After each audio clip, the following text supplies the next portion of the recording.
Welcome to Cupid's Corner, where love stories come alive. Sit back, relax, and let the tales of romance sweep you off your feet. River's Edge. The sun dipped low over the jagged horizon, casting a warm golden glow across the Rio Grande. Celia crouched low behind a thicket of mesquite, her heart pounding in her chest like a wild drum. The river flowed nearby, its gentle murmurs a stark contrast to the chaos of her past. She had escaped, but freedom felt like an elusive dream, just out of reach. Just a little further, she whispered to herself, her breath shaky. The memory of the plantation, the whips, the screams, the humiliation clung to her like a heavy cloak. She had to move. The slave catchers would be searching for her, their dogs hot on her trail. As she peered through the branches, the sound of footsteps approached. Celia's breath hitched, and she pressed herself deeper into the underbrush. A figure emerged, tall and broad-shouldered, adorned in a leather vest with feathers woven into his hair. His skin was sun-kissed, and his eyes, dark as night, scanned the area with sharp intensity. "Who's there?" he called, his voice deep and commanding. "Show yourself." Celia held her breath, her heart hammering. She had no choice but to reveal herself. Slowly, she stood, raising her hands in a gesture of peace. "I mean no harm," she said, her voice trembling. The man's gaze narrowed, assessing her with a mix of suspicion and curiosity. "You are far from home, little one," he replied, his tone softening slightly. "What brings you to this land?" "I'm running away," she admitted, her voice barely above a whisper. "I need to cross the river." "Crossing is dangerous," he said, stepping closer. "The current is strong, and the men who hunt you will not be far behind." Celia felt a rush of despair. "I don't care. I can't go back. I'd rather die than return to that life." Something in her words struck a chord within him. He studied her face, searching for any hint of deceit but finding only raw determination. "My name is Neshoba," he finally said, his voice steady. "You are safe here for now, but you must be cautious. I can help you, but it will not be easy." She nodded, relief flooding her. "Thank you." Neshoba led her to a small clearing, hidden from the main trails. "Eat," he said, offering her dried meat and berries. "You will need your strength." Celia took the food gratefully, her hunger overwhelming. "You're not like the others," she said between bites, her eyes bright with gratitude. "Why are you helping me?" "I know what it is to fight for freedom," he replied, his gaze distant. "My people have suffered too long. We are all searching for a place where we can be free." The connection between them deepened as the days passed. Neshoba taught her the ways of the land, how to navigate the rugged terrain, and the songs of the river. In turn, Celia shared stories of her life before her escape, the laughter of her childhood, the warmth of her mother's embrace. They often spent evenings by the river, the water shimmering beneath the moonlight, their laughter mingling with the soft sounds of nature. "Do you think we'll make it to Mexico?" Celia asked one night, her voice laced with hope and uncertainty. Neshoba's expression grew serious. "We must be careful," he cautioned. "The slave catchers will not give up easily, and my people may not trust you." "Why do you care what they think?" Celia challenged, her eyes flashing. "You're helping me."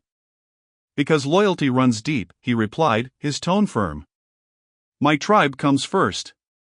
I must protect them as well as you." Celia sighed, frustration bubbling beneath the surface. "I didn't ask for this. I just want to be free." "We all want freedom," he said softly. "But it requires sacrifice." Days turned into weeks as they planned their crossing. One evening, as they sat beneath a canopy of stars, Neshoba took her hand, his touch gentle yet firm.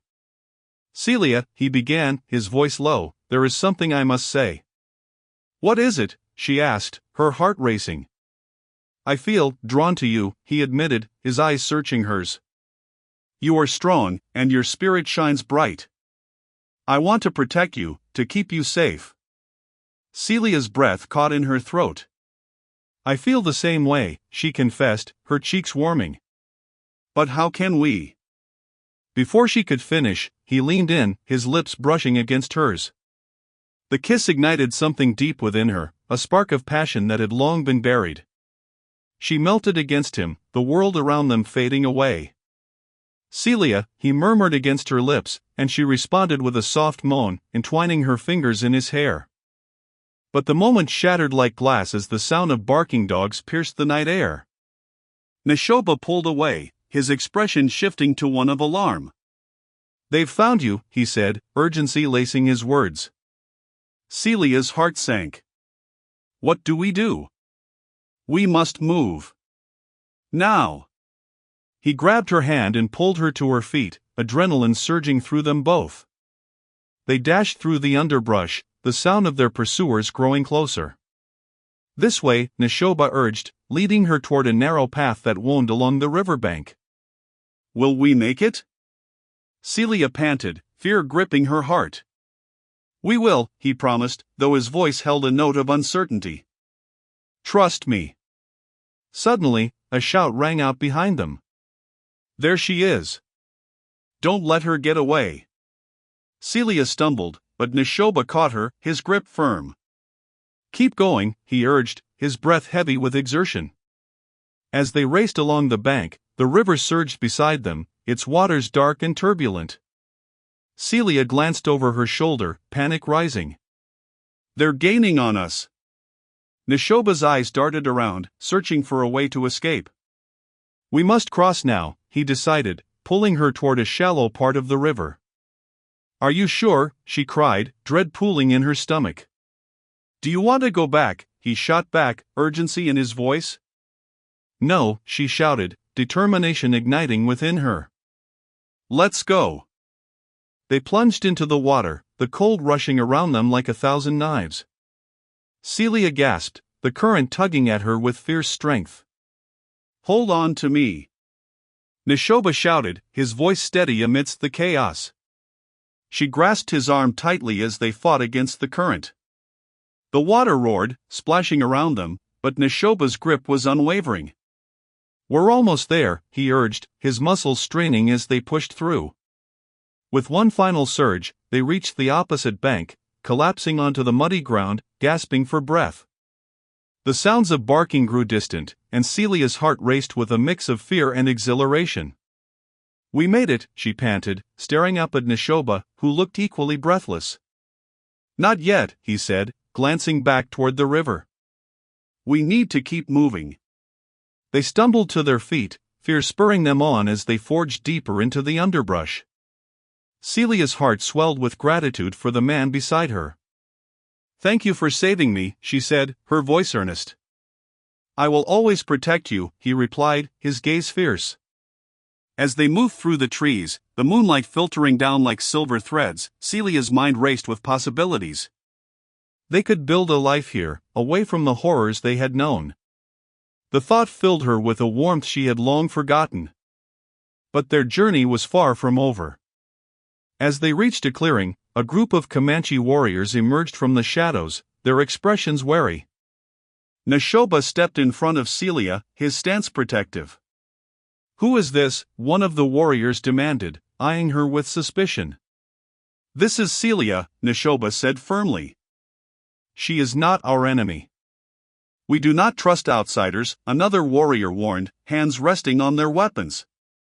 I know, Neshoba replied, his voice steady. But I have risked everything to protect her. She deserves a chance at freedom, just as we do. Celia held her breath, dread coiling in her stomach. Would they turn her away? Would they see her as a threat? The leader of the group stepped forward, his face etched with deep lines of experience. You speak of loyalty, Neshoba. What of your loyalty to your people? I will not abandon her, he said, the conviction in his voice unwavering. We share a bond forged in the fires of struggle. I will protect her as fiercely as I would my own kin. The tension in the air crackled like electricity. Celia's heart raced as she realized how much was at stake. She stepped forward, her voice steady. I want to help. I want to learn. I want to fight for freedom alongside you. The warriors exchanged glances, uncertainty flickering in their eyes. Finally, the leader nodded slowly. Very well. You may stay, but you must prove your loyalty. Celia felt a rush of relief. Thank you, she said, her voice breaking slightly. Neshoba turned to her, a fierce pride shining in his eyes. Together, we will find our place here. Days turned into weeks as Celia adapted to her new life among the Comanche. She learned their ways, their traditions, and their stories. Neshoba stood by her side, guiding her, teaching her to navigate the land with confidence. One evening, as the sun dipped below the horizon, casting a fiery glow across the sky, Neshoba pulled her aside. Tonight, we celebrate, he said, his eyes sparkling with excitement. What are we celebrating? She asked, curiosity piqued. Your acceptance into our tribe, he replied, his smile infectious. You have earned their respect. Celia's heart swelled with joy. I couldn't have done it without you. As they gathered with the tribe around a roaring fire, laughter and music filled the air. The warmth enveloped her, and for the first time in years, she felt truly at home. Neshoba took her hand, pulling her close as they swayed to the rhythm of the drums. Celia, he murmured, leaning in closer. I have never felt this way about anyone before. I feel the same, she whispered, her heart racing. You've shown me what freedom means. He cupped her face in his hands, his touch gentle yet insistent. I want to build a life with you, here, by the river. As the stars twinkled above them, Celia felt a sense of belonging wash over her. Yes, she breathed, her heart full. I want that too. In the weeks that followed, their bond deepened. One evening, under the blanket of stars, they found themselves alone by the river. The moonlight danced on the water's surface, casting a soft glow around them. Neshoba stepped closer, his eyes dark and intense. Celia, he said softly, there is something I need to show you. What is it? She asked, her pulse quickening. It is a part of my culture, he replied, taking her hand. A way to honor those we love. As he led her to a secluded spot, Celia's breath hitched in her throat. The air was thick with anticipation as he turned to face her, his expression serious yet tender. Neshoba, she began, but he silenced her with a finger to her lips. Let me show you. He leaned in, capturing her lips with his, the kiss igniting a fire within her. She melted against him, the world around them fading. The kiss deepened, filled with a passion that had been building between them. Celia's heart raced as she wrapped her arms around his neck, pulling him closer. It felt as though every moment had led to this, every hardship, every struggle. As they broke apart, breathless, Neshoba rested his forehead against hers. You are everything to me, he whispered, his voice thick with emotion. Celia smiled, her heart soaring. And you are everything to me. But their happiness was short-lived. The following days brought whispers of danger, slave catchers were still searching, and rival tribes were growing restless. Tension hung thick in the air, and Celia could see the worry etched on Neshoba's face. We have to leave, he said one evening, urgency in his tone. We can't risk being found. Celia's heart sank. But what about the tribe? They've accepted me. They won't understand, he replied, frustration lacing his words. They will see you as a threat. We must cross the river, find safety in Mexico. Then let's go, she said, resolute. I'm not leaving you behind. Neshoba's expression softened, admiration shining in his eyes. You are brave, Celia. But we must move quickly. Under the cover of darkness, they gathered what little they could carry and made their way to the river. The moon illuminated their path, casting silver light on the water's surface. As they reached the riverbank, the sound of barking echoed in the distance. Celia's heart raced. They're coming. Cross now. Neshoba urged, his voice commanding. They plunged into the frigid water, the current pulling at them fiercely. Celia struggled against the waves, her heart pounding in her chest. "Stick close," Neshoba shouted, his voice cutting through the chaos. With every stroke, they pushed forward, the river swirling around them. Celia felt herself slipping, the water threatening to drag her under. "Neshoba," she cried, panic rising. "Hold on," he shouted, reaching out to grasp her arm. With a fierce determination, he pulled her closer, their bodies fighting against the current together. Finally, they reached the opposite bank, collapsing onto the muddy ground, gasping for breath. The barking faded into the distance, and Celia's heart swelled with relief. "We did it," she panted, looking up at Neshoba. He nodded, his expression fierce. "But we must keep moving. They will not stop." They forged on through the darkness, the weight of uncertainty heavy on their shoulders. Celia's heart raced with both fear and exhilaration, but she felt a sense of purpose. Together, they could overcome anything. As dawn broke, painting the sky in hues of pink and gold, they found themselves in a small village on the Mexican side. The air was filled with the scent of fresh tortillas and spices, and the sounds of laughter echoed around them. "Is this?" Celia began, her voice filled with awe. "Yes," Neshoba replied, a smile breaking across his face. "This is our new beginning." They walked hand in hand through the village, the warmth of the sun on their skin. Celia felt a sense of belonging wash over her, the weight of her past slowly lifting.